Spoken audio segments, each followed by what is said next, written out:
ಸಾಂಸ್ಕೃತಿಕ ನಗರಿ ಮೈಸೂರಿನ ಇಟ್ಟಿಗೆಗೂಡು ಬಡಾವಣೆಯಲ್ಲಿಂದು ವಿಕಸಿತ ಭಾರತ ಸಂಕಲ್ಪ ಯಾತ್ರೆ ನಡೆಯಿತು. ವಿವಿಧ ಇಲಾಖೆಯ ನೋಡಲ್ ಅಧಿಕಾರಿಗಳು ಕೇಂದ್ರ ಸರ್ಕಾರದ ಜನಪರ ಯೋಜನೆಗಳ ಕುರಿತು ಸ್ಥಳೀಯರಿಗೆ ಮಾಹಿತಿ ನೀಡಿದರು. ಕೇಂದ್ರ ಸರ್ಕಾರದ ಯೋಜನೆಗಳ ಕುರಿತ ವಿಡಿಯೋ ಪ್ರದರ್ಶನ, ಫಲಾನುಭವಿಗಳ ನೋಂದಣಿ ನಡೆಯಿತು.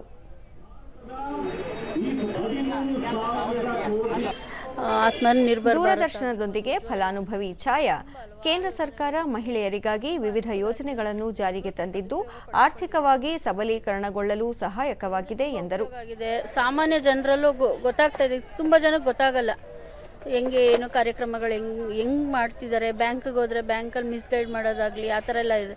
ಈ ಥರ ಮಾಡೋದ್ರಿಂದ ಬ್ಯಾಂಕ್ ಅವರು ತುಂಬ ಅನುಕೂಲ ಆಗುತ್ತೆ ಸರ್, ಪಬ್ಲಿಕ್ ಸಿಗ್ತೈತೆ ಕೇಂದ್ರ ಸರ್ಕಾರ. ಮತ್ತೋರ್ವ ಫಲಾನುಭವಿ ವಿಜಯ, ವಿಕಸಿತ ಭಾರತ ಸಂಕಲ್ಪ ಯಾತ್ರೆಯಿಂದ ಕೇಂದ್ರ ಸರ್ಕಾರದ ಯೋಜನೆಗಳ ಬಗ್ಗೆ ಮಾಹಿತಿ ಲಭಿಸಿದೆ ಎಂದು ತಿಳಿಸಿದರು.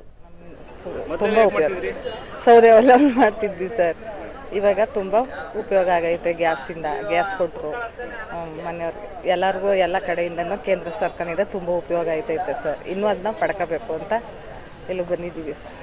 ಅವರಿಗೆ ಸಹಕಾರ ನೀಡ್ತಾ ಎಸ್ಬಿಐ ಬ್ಯಾಂಕ್ ವ್ಯವಸ್ಥಾಪಕ ಆನಂದ್ ಕುಮಾರ್, ವಿಕಸಿತ ಭಾರತ ಸಂಕಲ್ಪ ಯಾತ್ರೆ ಮೂಲಕ ವಿವಿಧ ಯೋಜನೆಗಳ ಬಗ್ಗೆ ಜನರಿಗೆ ಅರಿವು ಮೂಡಿಸಲಾಗುತ್ತಿದೆ ಎಂದು ಹೇಳಿದರು. ಯೋಜನೆಗಳಲ್ಲಿ ಇರುವಂತಹ ಎಲ್ಲಾ ತರದ ಯೋಜನೆಗಳು, ಒಂದು ಸ್ವನಿಧಿ ಯೋಜನೆ ಇರೋದು, PM ಸ್ವನಿಧಿ ಯೋಜನೆ ಇರ್ಬೋದು, ಅಥವಾ ಮುದ್ರಾ ಯೋಜನೆ ಅಡಿ ಇರ್ಬೋದು, ಸ್ಟ್ಯಾಂಡ್ ಅಪ್ ಇಂಡಿಯಾ ಇರ್ಬೋದು, ಈ ಥರ ಹಲವಾರು ಯೋಜನೆಗಳದ್ದು ಬಗ್ಗೆ ಸರಿಯಾದ ಮಾಹಿತಿ ಕೊಟ್ಟು, ಜೊತೆಗೆ ನಾಗರಿಕನ್ನ ಆರ್ಥಿಕವಾಗಿ ಬಲಿಷ್ಠ ಮಾಡೋದಕ್ಕೆ ಏನು ಪಣ ತೊಟ್ಟಿದೆ ಅದಕ್ಕೆ ಭಾರತೀಯ ಸ್ಟೇಟ್ ಬ್ಯಾಂಕ್ ಕೂಡ ಜೊತೆಯಲ್ಲಿ ಸಹಕರಿಸ್ತಾ ಇದೆ. ಉಜ್ವಲ ಯೋಜನೆ ನೋಡಲ್ ಅಧಿಕಾರಿ ಹರ್ಷ, ಅರ್ಹ ಫಲಾನುಭವಿಗಳಿಗೆ ತ್ವರಿತಗತಿಯಲ್ಲಿ ಉಚಿತ ಅಡುಗೆ ಅನಿಲ ಸಂಪರ್ಕವನ್ನು ಒದಗಿಸಲಾಗುತ್ತಿದೆ.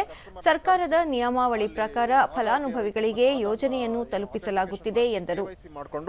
ನಂತರ ಒಂದೆರಡು ದಿನದಲ್ಲಿ ನಮ್ಮ ಅದು ಇದೆಲ್ಲ ಡಿಡ್ಯೂಪ್ ಎಲ್ಲ ಕ್ಲಿಯರ್ ಆದಮೇಲೆ ಯಾವಾಗ ನಮ್ಮ ಸಿಸ್ಟಮಲ್ಲಿ ಕನೆಕ್ಷನ್ ರಿಲೀಸ್ ಆಗ್ತದೆ ಆವಾಗ SV ತೆಗೆದುಬಿಟ್ಟು ಕಸ್ಟಮರ್ ಮನೆಗೆ ಹೋಗಿ ಸಿಲಿಂಡರ್, ಸ್ಟವ್ ಮತ್ತು ರೆಗ್ಯುಲೇಟರ್ ಎಲ್ಲದನ್ನು ಕನೆಕ್ಷನ್ನ ಇನ್ಸ್ಟಾಲ್ ಮಾಡಿ ಅವರಿಗೆ ಸೇಫ್ಟಿ ಟಿಪ್ಸ್ನ ಕೊಟ್ಟು ಹೆಂಗೆ ಜಾಗರೂಕವಾಗಿ ಹೆಂಗೆ LPGನ ಬಳಸಬೇಕು ಅಂತ ಒಂದು ಮಾಹಿತಿಯನ್ನು ಕೊಟ್ಟು ಬರ್ತಾ ಇದ್ದಾರೆ.